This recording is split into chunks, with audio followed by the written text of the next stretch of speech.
Et bonjour à tous, c'est Olivier, j'espère que vous allez bien.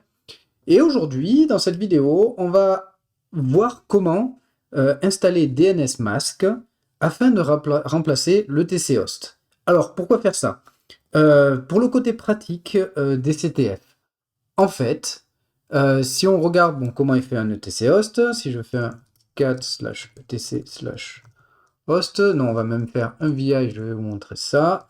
Un VI, voilà. Ici, on peut mettre des résolutions de domaine. C'est-à-dire que, par exemple, pour un CTF, si j'ai une adresse IP qui, en fait, puis entrer, ouais, ok, c'est pas grave, on va pas sauvegarder, qui est en fait, par exemple, je sais pas moi, 123.123.25.23, je peux lui associer, par exemple, c'est hack.tryhackme, voilà, et quand je taperai hack.tryhackme dans mon navigateur, que je ferai un curl, que je l'utiliserai, ce sera automatiquement l'adresse 123.123.25.23 qui sera utilisée. C'est pratique. Le côté un peu moins pratique, c'est que par exemple, si pendant mon CTF, je découvre un sous-domaine, par exemple dev.hack.thm, ben, je vais être obligé de revenir éditer ce fichier, de rajouter un champ à côté qui sera dev.hack.thm. Voilà, pour que lui aussi soit redirigé vers cette bonne adresse IP. Le gros avantage avec DNSMask, c'est que, en fait, on va définir ici, dans notre exemple, par exemple, hack.thm, et ce sera tout. Tous les sous-domaines qui pourront exister seront eux aussi redirigés vers cette adresse IP. Alors, hop, on va quitter ça. Et pour cela, je vous ai écrit une petite note sur mon GitHub pour l'installation. Alors, on va suivre cette petite note pour l'installation. On va se mettre en route. Ce sera beaucoup plus simple. Ça nous évitera de taper sudo à chaque fois. Et on va pouvoir commencer. Donc, apt install dnsmasq. On rajoute un petit -y pour pas qu'il nous demande si on est sûr ou pas. Voilà, c'est parti. Voilà, dnsmasq est installé. Maintenant, on va configurer les quelques trucs qu'il nous faut. Deuxième partie, modifier le fichier etc network manager, networkmanager.com.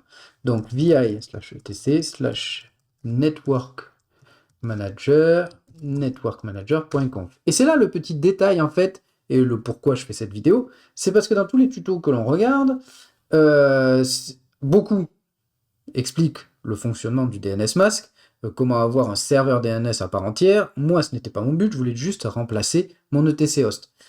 Et en fait, partout, à aucun moment, ou très rarement, j'ai eu du mal à le trouver, on voit qu'il faut rajouter cette petite ligne DNS égale DNSMask dans le networkmanager.conf. Et donc voilà, c'est ce qu'il faut faire pour que ça fonctionne, surtout après qu'on ait rebooté notre VM. Donc là, on est sur du VI. Insérer une ligne en dessous en mode insertion, c'est O. Voilà, là, on va taper DNS égale DNSMask. Échappe, on sort du mode insertion. Et Shift ZZ, qui correspond en fait à WQ. On sauvegarde et on quitte. Voilà, première partie faite. Deuxième partie, décommenter le conf.dir du dnsmasq.conf. Donc vi/tc/dnsmasq.conf. On cherche conf.dir et il y en a plusieurs. Nous, celui qui nous intéresse, c'est le troisième. Ici, celui qui dit qu'on autorise tous les fichiers étoile.conf du répertoire dnsmasq.d. Pourquoi on fait ça? Comme ça, en fait, toute notre configuration sera sauvegardée dans un fichier à part et pas dans ce fichier-là, ce qui sera beaucoup plus propre. Donc on sauvegarde, et troisième partie, on va se créer un fichier personnel. Donc déjà, on va le créer de base. Pour cela, vi/etc/dnsmasq.d et le nom de votre fichier, vous l'appelez comme vous voulez. Moi, je l'ai appelé olivierprotix.conf, voilà. Et donc ici, on va déjà mettre les deux premières lignes qui correspondent en fait au serveur DNS que l'on va demander d'interroger. Donc, moi, la première, c'est une adresse en local chez moi, parce que j'ai mon propre serveur DNS en local, pour des raisons de praticité. Si vous n'en avez pas, vous mettez celle que vous voulez. Ça peut être celle de votre fournisseur d'accès Internet, celle de Google, celle de Cloudflare, comme vous voulez. Moi, donc ici, la première, DNS principale, mon serveur chez moi. DNS secondaire, c'est ici, j'ai pris celle de Google. C'est-à-dire que si dans mon DNS principal, il ne trouve pas l'URL, le DNS justement, que j'essaye d'atteindre, il va aller la demander à Google. Voilà, on va sauvegarder ça comme ça, on le modifiera tout à l'heure, ce fichier, et enfin, on va systemctl start DNS mask, on va démarrer le service, et enfin, on va aussi le rendre enable pour qu'il se lance au démarrage. Voilà, ça c'est fait, et enfin, on reboot. Donc voilà, la machine a redémarré. Donc, on peut vérifier ping www.google.fr. OK, les sites sont accessibles. Et donc maintenant, on va pouvoir configurer comme on faisait pour le TC Host, mais cette fois dans le DNS Mask. Pour l'exemple, j'ai lancé une machine sur TryHackMe qui s'appelle Olympus. Voilà. Donc, si je prends cette adresse IP et que j'essaye d'y accéder, http l'adresse IP, on voit qu'il nous redirige automatiquement vers olympus.tryhackme. Donc, on va le prendre et on va aller modifier notre configuration DNS mask. Donc, si je fais sudo vi /etc dnsmask.d et mon fichier de conf, ici, voilà, avec du sudo.